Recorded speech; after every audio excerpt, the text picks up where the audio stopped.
Assalamualaikum warahmatullahi wabarakatuh. Perkenalkan, saya Nasya Gia Parinda Nur dari Universitas Kalimantan MAB, kelas 6A non-reguler Banjarbaru. Pada kesempatan kali ini, saya akan mempresentasikan rancangan sebuah sistem informasi yang saya susun sebagai bagian dari pemenuhan tugas mata kuliah, testing dan implementasi di bidang teknologi informasi. Presentasi ini akan menjelaskan mulai dari latar belakang perancangan sistem, alur sistem yang dirancang, hingga proses pengujian dan evaluasi untuk memastikan sistem dapat berjalan sesuai kebutuhan.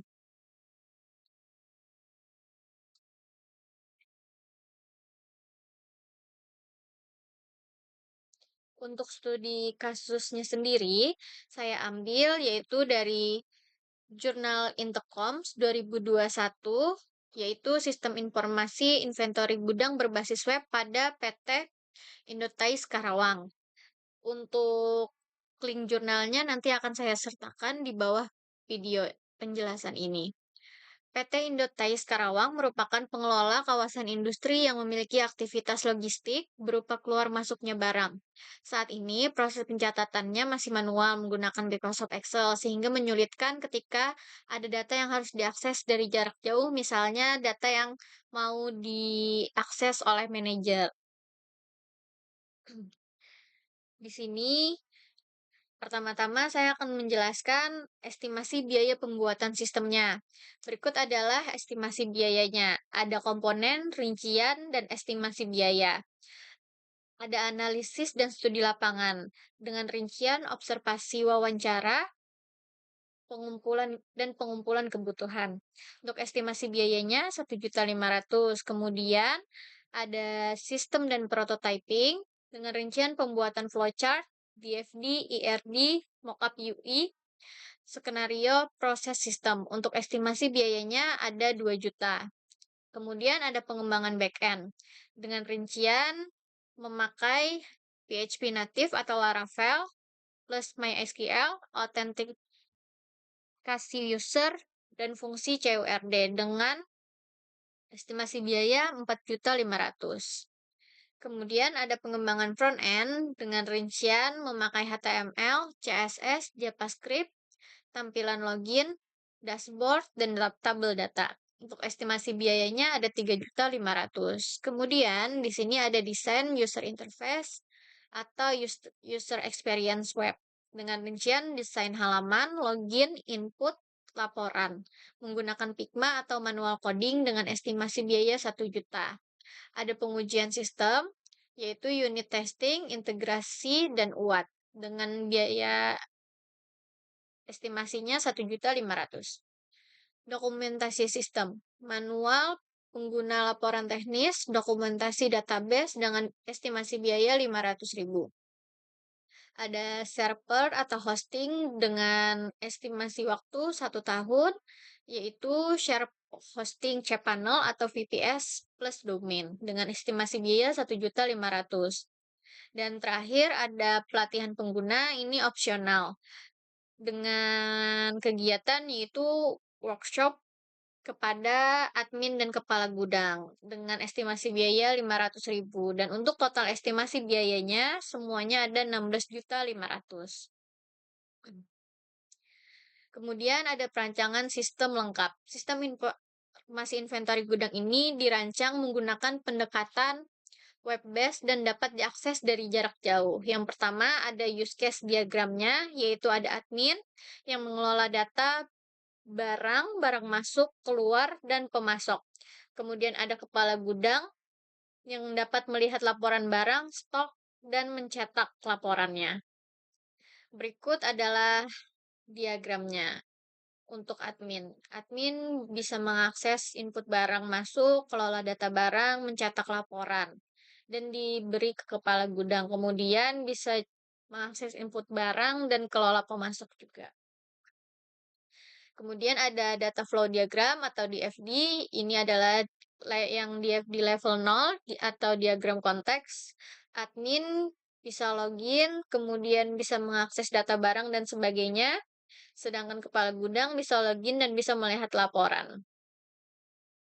Untuk DFD level 1 atau proses utama ada login, pengelolaan data barang, pengelolaan barang masuk, pengelolaan barang keluar, dan ada laporan. Kemudian berikut adalah entity relationship diagram atau entitas utamanya.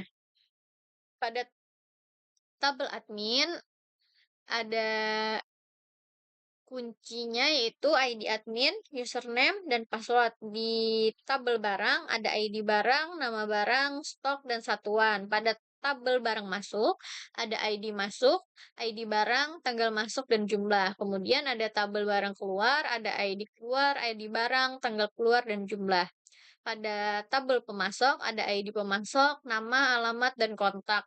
Pada tabel kepala gudang ada ID kepala, username, dan password. Untuk relasinya, ada tabel induk, tabel anak, dan relasi. Tabel barang dengan tabel barang masuk itu relasinya one to many. Tabel barang dan barang masuk itu one to many. Tabel admin dan tabel barang masuk itu one to many. Tabel admin dan tabel barang keluar itu one to many. Tabel admin dan tabel pemasok itu one to many juga. Kemudian di sini adalah hak akses pengguna, yaitu ada fitur login, lihat data barang, input atau edit barang, barang masuk atau keluar, laporan inventory, dan kelola pemasok. Di sini admin bisa mengakses semua, sedangkan kepala gudang itu hanya bisa login, melihat data barang, kemudian melihat laporan inventory, sedangkan input edit barang, barang masuk keluar, dan kelola pemasok, kepala gudang tidak bisa. Di sini kemudian ada laporan pengujian dan evaluasi sistem informasi inventory gudang. Pertama, ada tujuan pengujian sistem. 1. Supaya berjalan sesuai dengan kebutuhan pengguna. 2. Bebas dari error atau bug fungsional. 3. Nyaman digunakan oleh admin dan kepala gudang. Dan 4. Siap digunakan secara jarak jauh melalui web browser. Di sini ada jenis pengujiannya. Pada sistem informasi ini ada 5 jenis, yaitu fungsionalitas dengan tujuan memastikan fitur CURD, login, dan laporan berjalan dengan lancar, memakai metode manual testing.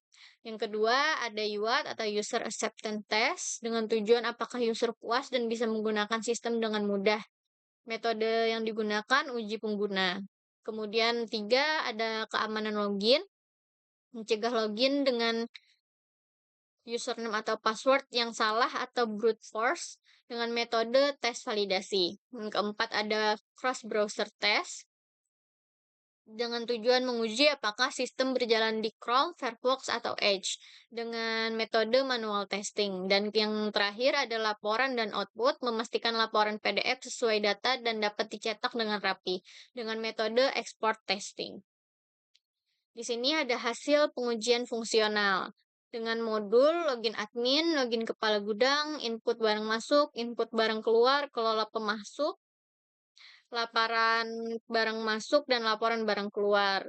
Di sini status pengujiannya berhasil semua. Dan di sini ada beberapa catatan untuk setiap modulnya.